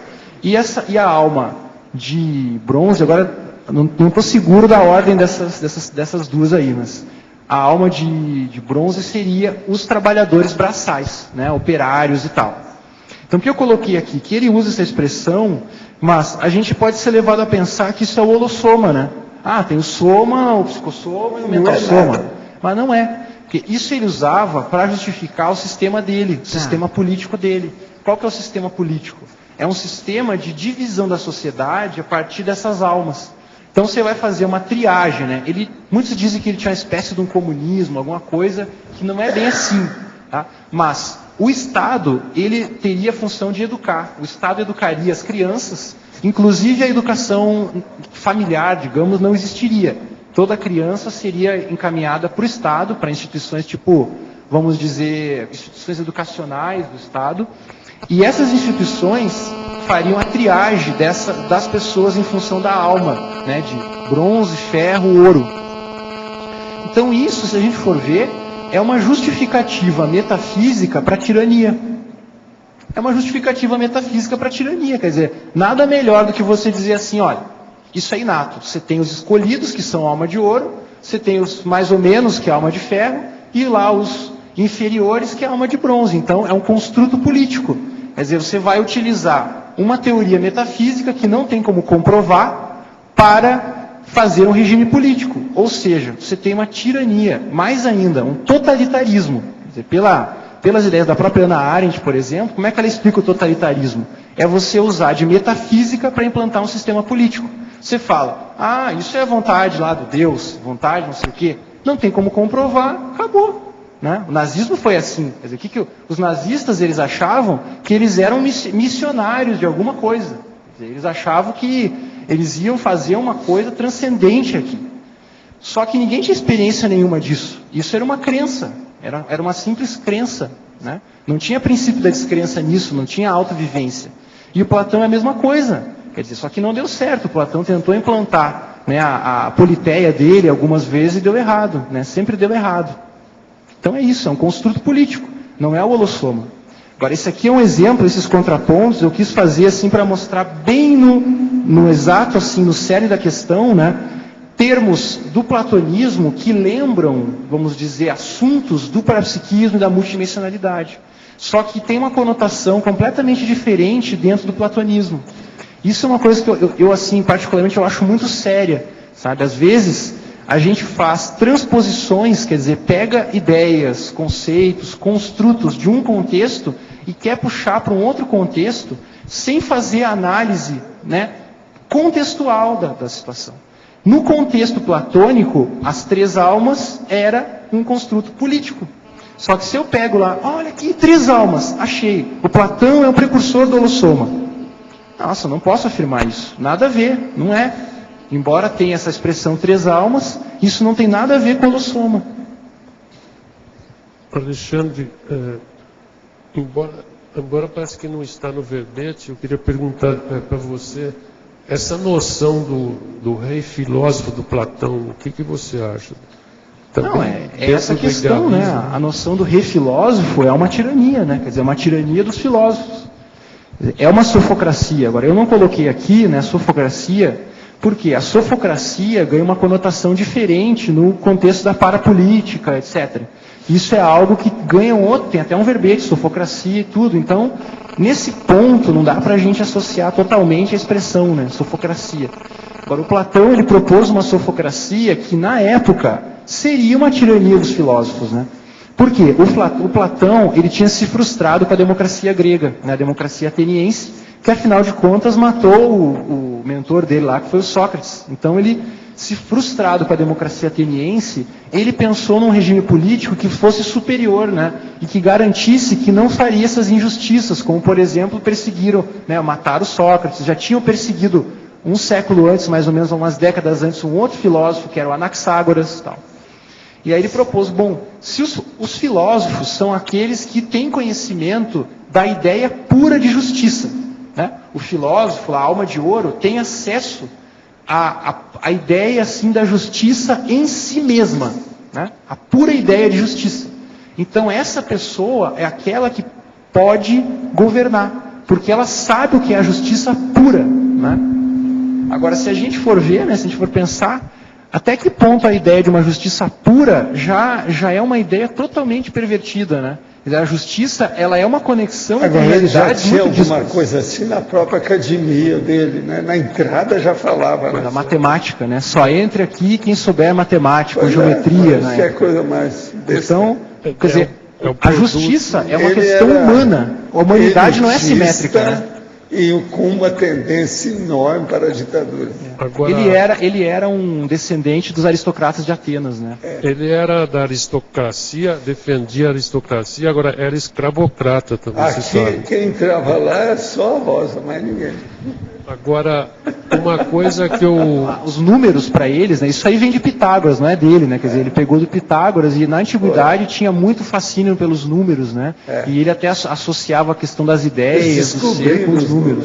Eles descobriram, então eles... Como é que pode, né, você ter uma coisa que é uma criação... O que é o número? Será que ele é criação humana, etc? Eles ficaram, né, nessas questões. A questão ainda do parapsiquismo do Platão, que eu tenho dúvida, não estou afirmando nada, até onde vai esse parapsiquismo e até onde vai, vamos dizer, a teoricada dele, porque tinha uma... Ou ele misturava as duas coisas, porque quando eu perguntei lá de mente em psicose, é justamente que ele concebia a reencarnação e um mundo lá ideal também, misturava o idealismo. Platão, como eu disse, ele tá numa fase, num momento que é o divisor de águas, quer dizer, onde termina a Grécia arcaica, digamos assim, né, e começa uma cultura que vai vir até hoje, uma cultura ocidental, digamos. Até aquela ocasião do Platão havia uma mistura de vários elementos que não tinha uma classificação hierárquica. ó, esse conhecimento é superior a esse. Não, era tudo misturado. Você tinha as iniciações, né, os mistérios, como o professor Valdo bem lembrou aqui, o mistério de Eleusis, que era o mais sério. Que era o mais sério, mas todos os mistérios, eles tinham um denominador comum, que era o seguinte: eles contavam a viagem de alguma pessoa até o Hades, né, que eles chamavam, que era o extrafísico lá, e voltavam, uma pessoa que foi até o Hades e voltou, que foi o Eleusis, né, mas o Dionísio também é a mesma coisa, todos eles era isso. E o Platão, ele estava no meio caminho, então ele tinha elementos ainda dessa cultura dos mistérios, aí, das iniciações. Então ele traz, quem leu lá as obras do Platão, viu o seguinte: o Platão, ele escreve na forma de diálogos, né? Mas tem um recurso que ele sempre utiliza, que é o seguinte: algumas ideias ele traz na forma de alegorias, ou de mitos, né? Com a famosa alegoria da caverna. Então isso já vem desde antes, é uma alegoria, isso aí vem das iniciações, possivelmente. Vem das iniciações, é um legado dele, que ele está trazendo ali, que ainda é das iniciações. Então é uma coisa que ele não explica. Eu tinha professores na faculdade, por exemplo, que eles defendiam a seguinte tese, assim, né, que quando o Platão ele tinha um vazio, uma lacuna no sistema dele, ele trazia um mito e colocava ali. O processo da alegoria. Jesus Cristo usou uma opção de coisa para crianças, são as parábolas. Essa história é antiga. Agora, o negócio é suar sangue na experiência. Assim, é a pessoa sentir por ela o que é. Isso faltou tudo para essa turma. Agora, ele tinha muito de misticismo, é lógico.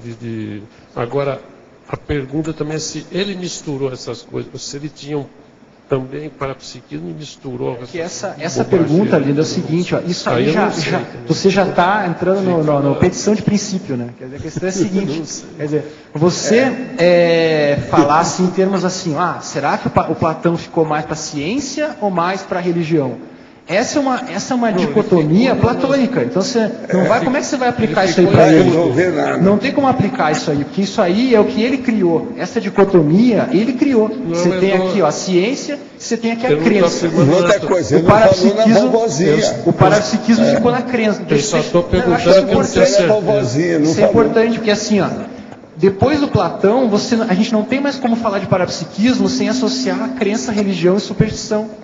Porque foi criada essa dicotomia, entendeu? Você criou uma identidade, foi criada uma identidade entre parapsiquismo e crença e superstição que ninguém deu conta de tirar isso mais, desde Platão. Então, assim, a gente colocar a ideia, será que Platão era parapsíquico? Perante a consequência da obra dele para o parapsiquismo, parece uma pergunta já vazia, entendeu? Porque a obra dele criou tal consequência para o parapsiquismo no mundo ocidental, que é difícil a gente imaginar que ele tivesse parapsiquismo. Agora, ele era uma pessoa, devia ter alguma coisa, mas, assim... ele criou uma espécie, assim, de uma... Como é que chama? Deixou terra arrasada, digamos, né? Ele deixou terra arrasada no que tange a racionalidade do parapsiquismo. Quer dizer, o conceito de racionalidade ocidental é antiparapsíquico. Agora, como é que a gente vai falar da racionalidade na conscienciologia? Não cai no orientalismo, não cai na crença, não cai na... é uma coisa que não cai em lugar nenhum. Tem que abrir esse campo, não tem? Muita gente tem dúvida se ele é parapsíquico. Eu faço a pergunta. Mas essa pergunta só tendo a retrocognição para saber se ele era. A obra dele arrasou tudo para o parapsiquismo. Eu concebo que ele...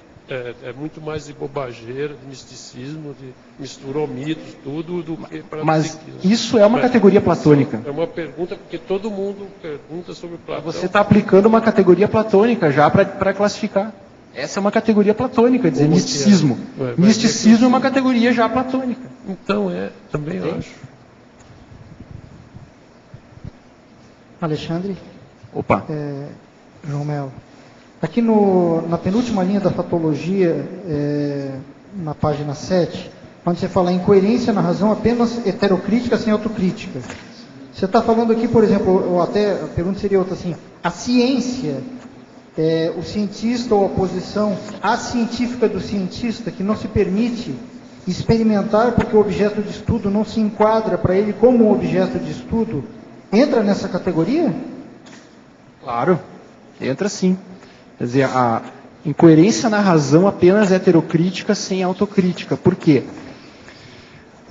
Essa coisa que a gente estava falando agora, né? Bom, primeiro isso, né, que você falou. O cientista, ele tem uma racionalidade que veio lá desde a Grécia, né, de certa forma, né? Foi se desenvolvendo desde a Grécia, só que ele não consegue admitir um objeto de pesquisa que não tem elétrons, né? A própria psicologia, ela e as ciências humanas têm sempre o estatuto científico delas discutido. Você pega lá aquele cientista físico, aquele bem radical, ele é capaz de dizer que a história, a psicologia não é ciência. Quer dizer, você vai... Por quê? Então, essa razão que faz heterocrítica, mas não faz autocrítica. Quer dizer, será que a razão não evolui também? A racionalidade não pode evoluir também e chegar em patamares ainda inauditos, sei lá, inéditos, coisas novas, totalmente novas? Por que não? Né? Então, seria possível, por exemplo, chamar esse tipo de ciência idealista, justamente porque não se permite a experimentação daquilo que não considera objeto? Sim, quer dizer, a gente pode chegar a uma conclusão de que o platonismo ele é inerente a toda a cultura ocidental, de certa forma. E a ciência moderna, a ciência, vamos dizer, eletronótica, ela é ocidental. Conclusão, ela tem um elemento platônico aí dentro. Agora, tem uma obra que eu quero ainda estudar, que é de um cara que estudou, o cara escreveu sobre os elementos metafísicos na ciência moderna. O sobrenome dele é Burt, B-U-R-T-T. Quer dizer, a herança metafísica na ciência moderna. E o curioso é que isso coloca a ciência em mais uma categoria de religião, né? Quem? Esse comportamento científico dentro da própria ciência, em função da metodologia científica, coloca a ciência dentro de uma categoria religiosa. A gente já pode fazer essa crítica, né? A gente já está olhando de uma outra perspectiva, né? De um outro ponto de vista. Misturou tudo, né? Porque tudo começou com a diferença entre ciência e religião. Se nós estamos aqui já dizendo a ciência já tem certas manifestações religiosas, então já está... Não acreditar, de uma outra forma, o não acreditar a priori não se iguala à fé. O não acreditar a priori sem experiência não se iguala à fé? Não é bem o não acreditar, né? Porque a rigor, né? A ciência, ela já tem o princípio da descrença, quer dizer, a rigor. Se a gente for tomar a rigor, a ciência tem isso, não acredita em nada. Só que isso na prática não ocorre, né? Como você mesmo está apontando, ele já acredita. Por quê? O Einstein, por exemplo, não falou o seguinte, ele falou assim, mesmo que eu veja um fantasma, eu não vou admitir. Quer dizer, isso é uma coisa que o Einstein falou. Por quê? Porque ele não quer abrir mão de um nível, digamos assim, de base do paradigma dele, que vai botar em jogo toda uma cosmovisão, uma visão de mundo. Ele não quer abrir mão desse mundo. Não é só visão de mundo. Mexe com a família, com a autobiografia dele, eles defendem isso. Quantos já não me falaram isso? Quer dizer, isso é a vivência mesmo, do fato. Quer dizer, aquele cientista, às vezes, tem até parapsiquismo, só que como é que ele vai ser visto pela comunidade de cientistas, de filósofos? Isso aí é levar bem para a realidade, bem para o fato concreto. Né? E o dogmatismo permanece o mesmo, só que sob a forma de axiomas. Mas o dogmatismo permanece o mesmo. Quer dizer, lá aqueles princípios basilares lá da ciência convencional viram dogmas. A ciência é dogmática. Agora, a conscienciologia, o método, né? Ciência é dogmática. Todo mundo sabe. O método da ciência convencional é utilizado na conscienciologia, porém, né, sem restringir o objeto. Sem dogma, né? Olha lá, experimente. E manda tudo para aquele lugar, ou seja, para o holotec.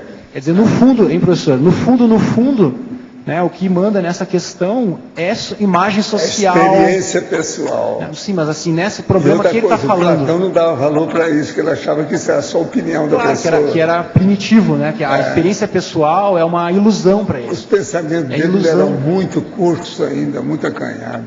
Talvez aquela coisa que o senhor fala, né? Ouviu o galo cantar, né, em algum lugar, só que aí ele criou uma teoria contrária àquilo que ele queria até falar, quem sabe, né? Que estava lá nos mistérios, as iniciações e tal. Ele fez muita coisa, foi um grande cara, fez uma opção de coisa, mas já era.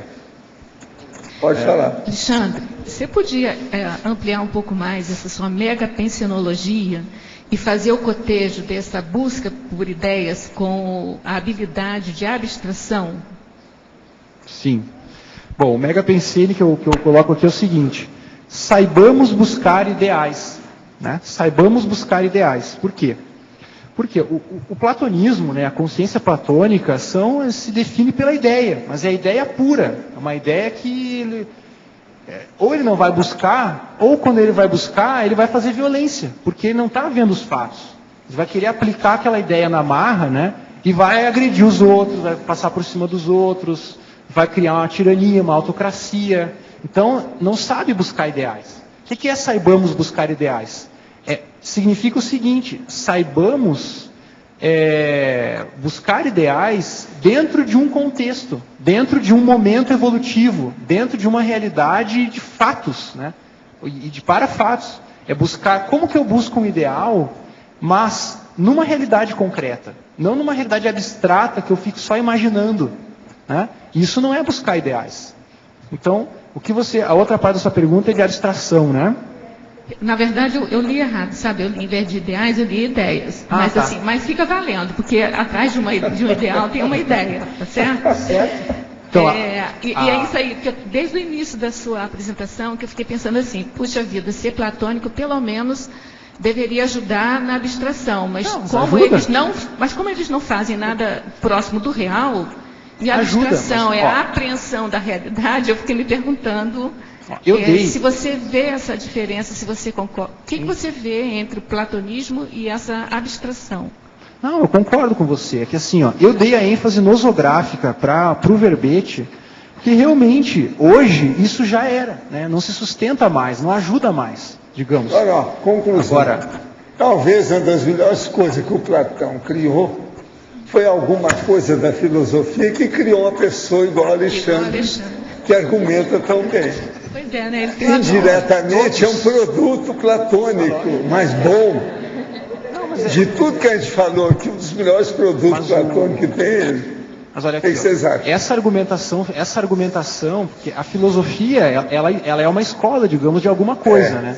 Ela é uma escola de alguma coisa, ajuda. Então eu não gostaria de assim... Teve o seu tempo e o seu papel. Claro, a filosofia, aquilo que a gente aprendeu na filosofia, permanece como trafores nosso. Só que eu não vou mais aplicar isso na filosofia, eu vou aplicar isso para outras coisas. Entende? Então, mesmo que seja assim no campo teórico, não deixa de ser uma habilidade abstrata, né? É um traforo. A consciência platônica possui trafores que ela aprendeu na filosofia. Agora, daí a afirmar que está tudo resolvido para ela e está tudo certo, né? É outra história. Tá ok. Obrigada. Gostaria de saber o que significa se assumir na condição de intermissivista. Seria aprofundar na conscienciologia através dos cursos, livros, o que mais? Não, primeiro é reconhecer se a pessoa fez o curso intermissivo pré-ressomático ou não. Agora, é só fazer aquele teste. Por ali a pessoa, com toda autocrítica e sinceridade, ela vai saber se fez ou não. O problema é dela. Ela que tem que ver se ela tem dúvida na cabeça, se está tergiversando, se há muito vacilo, se há impasse, se há dilema, interrogação. O senhor já me falou o que achava que eu era intermissivista. Ainda não consegui vivenciar algo que me tirasse essas dúvidas. Vou iniciar um curso dia 15 de novembro, com muitas expectativas. Existe algo mais? Sim. Faça a reflexão das 5 horas. Eu acho que aí cura tudo, não é possível, né? Agora, para você, Alexandre, na página 8, Crescendologia, segunda linha. Poderia ampliar, por favor, o crescendo ciências naturais, ciências humanas, ciências conscienciológicas? Sim. Então, esse crescendo é o seguinte, né? As ciências naturais, elas tratam da natureza, ou seja, da matéria. E elas tratam de relações entre átomos, né? No fundo é isso. As ciências humanas, né, que surgiram no século XIX, principalmente, como diz o nome, elas já tentam criar um método, uma forma de estudo científico do ser humano. O ser humano, querendo ou não se reduz apenas a átomos.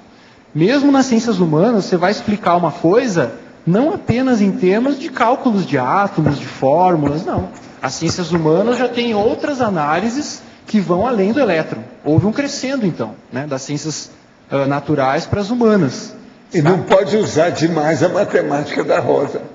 Né, exatamente. Há toda essa discussão, né, que não adianta querer reduzir o ser humano a números. O número ele tem seu papel, né, mas não adianta querer explicar tudo. Esse aí é o problema das críticas ao positivismo. Né?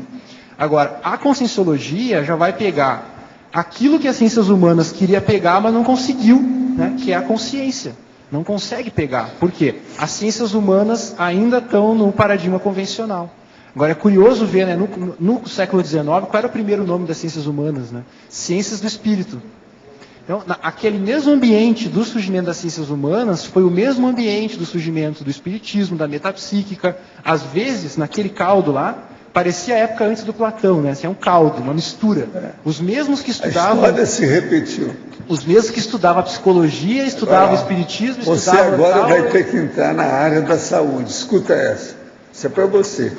Uma consciência pode ter psicopatologia devido a traços platônicos?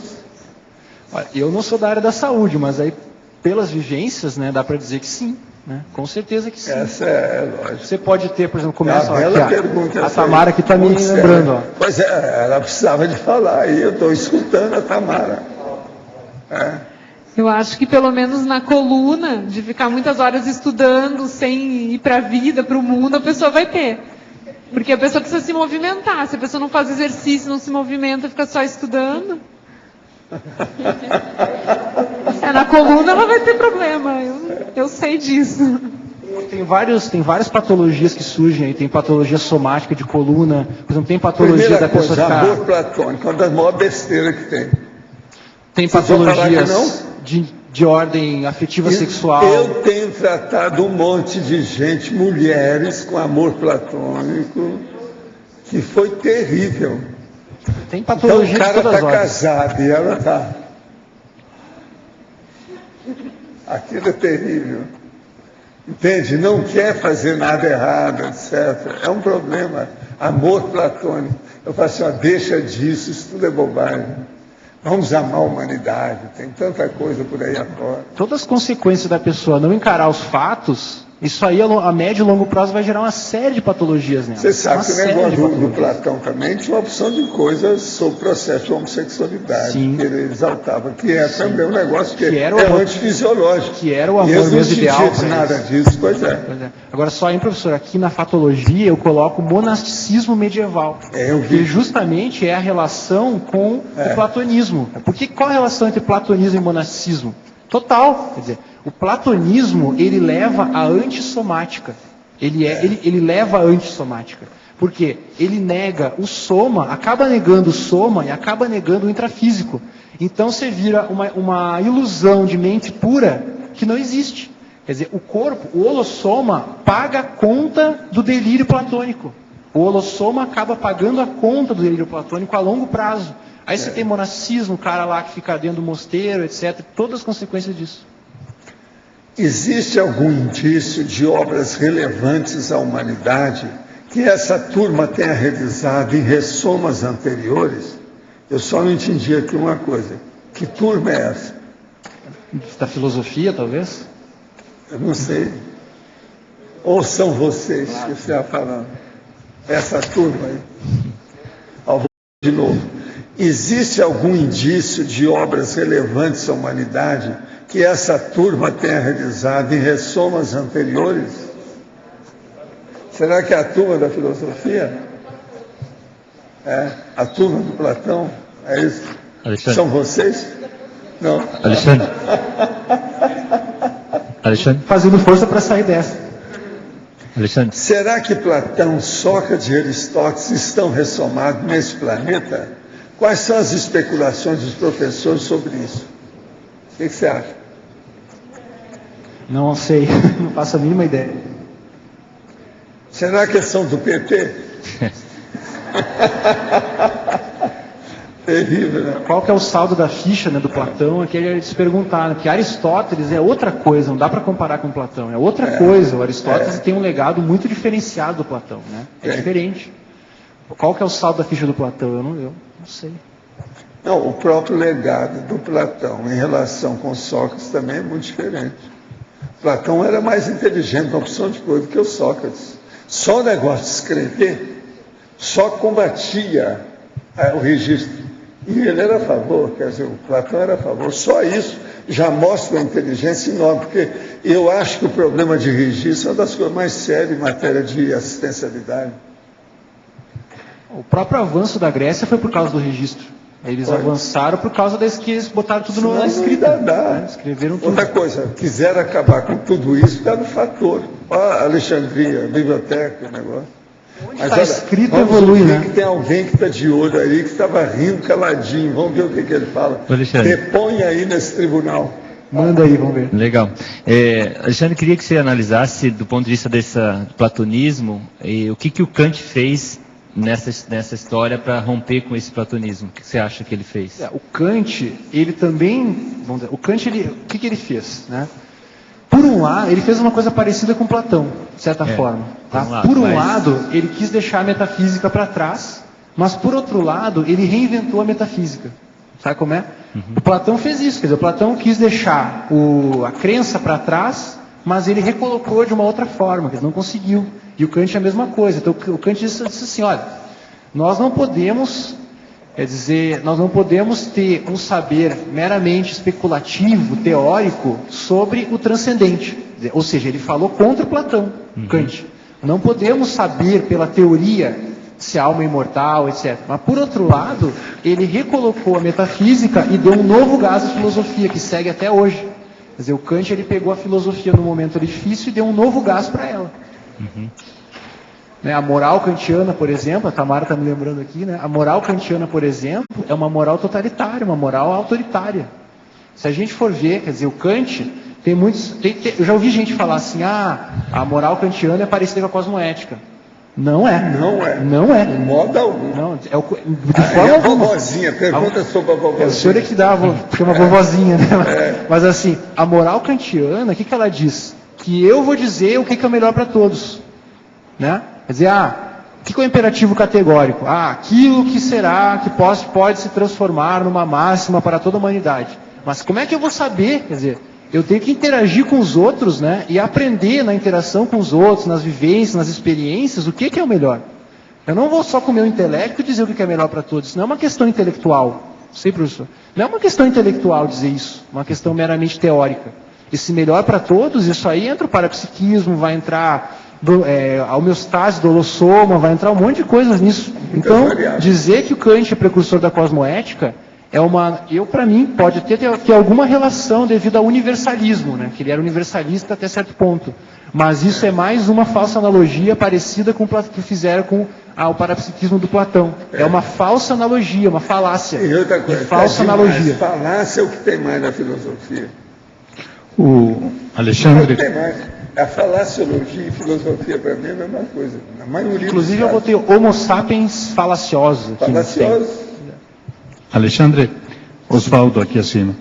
Eu gostaria de te fazer uma pergunta. Em geral, as consciências platônicas modernas que você conhece, têm facilidade de posicionamento ou, pelo contrário, são muito loquaz, certo? E, vamos dizer, enrolam demais a coisa. Eu até coloquei aqui na exemplologia 2 tipos de consciência platônica, né? Teria uma consciência platônica que fica mais na especulação, que é da epistemologia. E a outra consciência platônica, que é da prática, que é o autocrata. Né? Então, se a gente for pegar a consciência platônica prática, ele se posiciona assim, só que de uma maneira autocrática, quer dizer, ele não quer saber se o contexto está adequado às ideias dele, vamos dizer, como que ele vai fazer o diálogo, digamos, a interação das ideias dele com o contexto, ele vai impor aquilo ali. Né? Os fins justificam os meios, né? Aquele velho, né, ditado da autocracia. Então isso aí tem a ver com a consciência platônica. Então a consciência platônica, às vezes, ela se posiciona assim. Só que ela não quer saber da realidade. Ela tem aquilo ali pronto na cabeça e ela vai chegar e vai dizer, não, é isso. Não quer saber, né, do que vai acontecer. E a consciência especulativa, às vezes, é mais loquaz, como você está dizendo. Fica mais assim numa verborragia e não se posiciona. É mais a teórica, no caso. Obrigado. Alexandre, voltando um pouco àquela pergunta do Tertuliano sobre as doenças, assim, as patologias, eu estava estudando sobre doenças do pensamento, e aí eu me lembrei de 2 aqui que eu queria saber se você acha que são bem neurológicas ou se pode ser pela questão assim do estudo demasiado de filosofia, que são a prolixidade e a fuga de ideias. Como? Eu não entendi a primeira. São duas doenças de pensamento que eu estou estudando, que são a prolixidade e a fuga de ideias. E eu queria saber se você acha que tem só o componente neurológico ou se pode ter um componente desse estudo demasiado, dessa atenção demasiada, filosofia. Sei, Rosa, isso eu não sei, assim, mas a consciência platônica, eu não diria que ela é prolixa nesse sentido, assim, o que ela tem fuga de ideias. Às vezes a parte intelectual é muito concentrada, assim. Até por isso que ela tem confiança que aquilo ali está bom. Então tem toda vamos dizer, uma energia que ela põe na intelectualidade. Então eu não sei, eu não saberia dizer. Isso aí eu não saberia responder. O problema todo é na fritura dos ovos, lá no fim. Que aí fica um mafagafo, como o povo fala, que roda e não chega a lugar nenhum. Isso é que é o processo mais sério. Na minha terra, o nome disso é encheção de linguiça. Essa prolixidade que você está falando aí.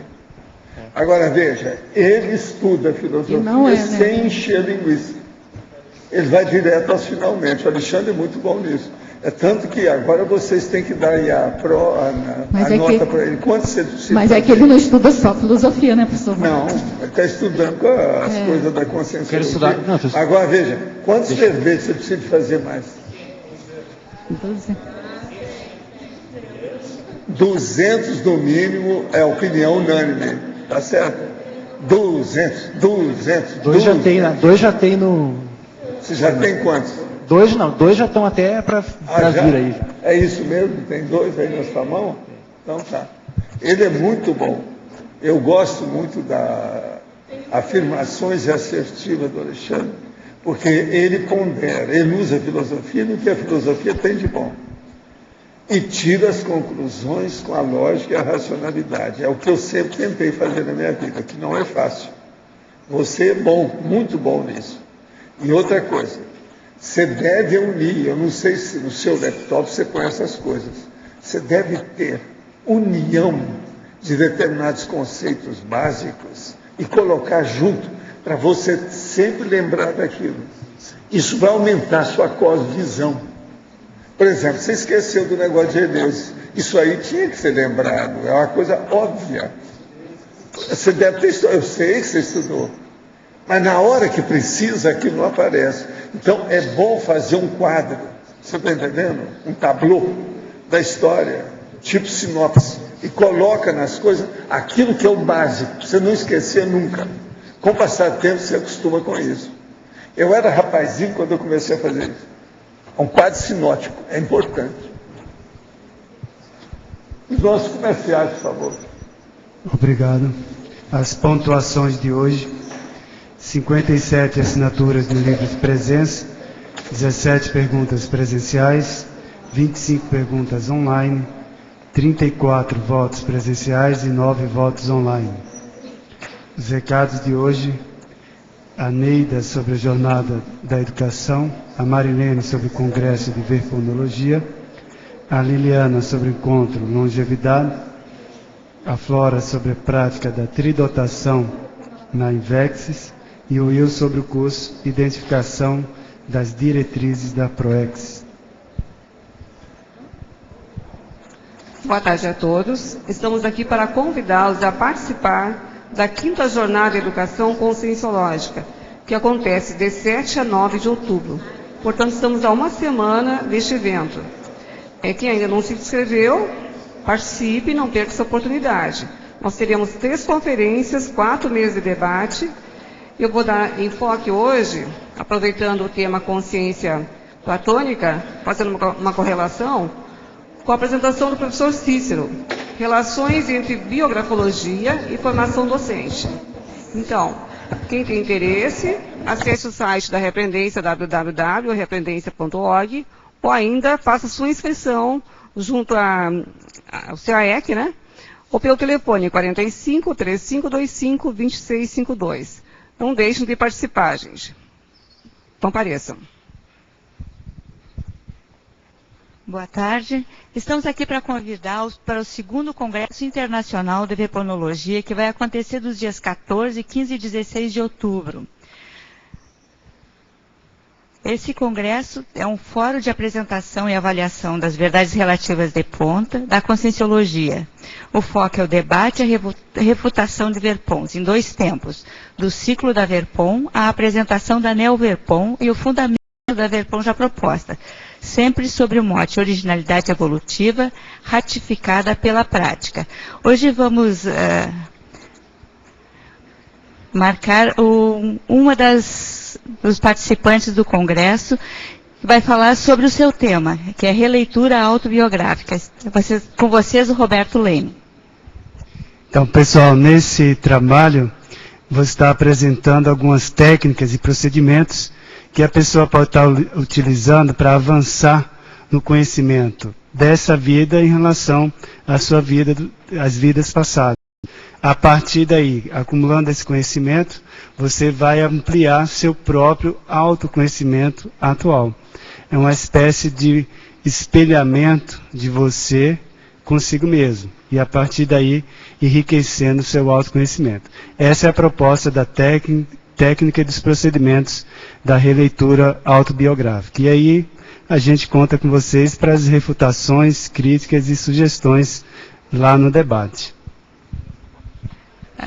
As informações são com o CAEC 3525-2652 ou pelo e-mail caec@caec.org. Obrigada. Boa tarde. Amanhã, 1º de outubro, no Dia Internacional do Idoso, Longevità, Associação Internacional de Longevidade, convida a todos vocês ao 2º encontro sobre longevidade. O encontro vai ser no Centro de Convivência do Idoso, que fica na Praça da Bíblia. Ele começa às 8h30 e finaliza às 18 horas. Colabore com su holopensene, su pensamento, su sentimento e sua energia. Aguardamos vocês. Obrigada. Boa tarde. Estamos aqui para convidar a todos para o curso Prática da Tridotação na Invex, que acontecerá durante a 7ª semana da Max ProEx, que será esse curso será realizado de 23 a 26 de fevereiro de 2012, aqui em Foz do Iguaçu, cuja a biografia que será estudada nesse curso será a JK e a construção dos bastidores de Brasília. Os professores desse curso serão a professora Silvia Muradás e o professor Alexandre Nonato, que, porventura, também é o autor dessa biografia. Então, estão todos convidados. E, para complementar também, o outro professor também será o professor Mário Oliveira, que aplicará as partes práticas do curso. Para maiores informações, pelo site da Asinvexis, que é o www.asinvexis.org, ou pelo telefone 45 2102 1406. Obrigada. Boa tarde. Eu gostaria, em nome da Apex, estar convidando para o curso Identificação das Diretrizes da ProEx. Esse curso ocorrerá no dia 5 e 6 de novembro, em Porto Alegre. Então, para quem se localiza nesse estado e gostaria de estar participando desse curso da Apex, é uma excelente oportunidade. É um curso de imersão, é sábado o dia inteiro e domingo pela manhã. Informações é só ligar para o telefone, o DDD é 51, telefone 8579-4674. E também podem estar acessando o site da Apex, que é www.apexinternacional.org, onde lá também tem os telefones e e-mail para contato. Estão todos convidados, é 5 e 6 de novembro em Porto Alegre. Obrigado. E a filosofia continua em alta, porque amanhã teremos o verbete Crescendo Epistemologia para Epistemologia. A especialidade, Cogniciologia, o autor, o professor Arlindo Alcadipani. Obrigado pela presença de todos e até amanhã.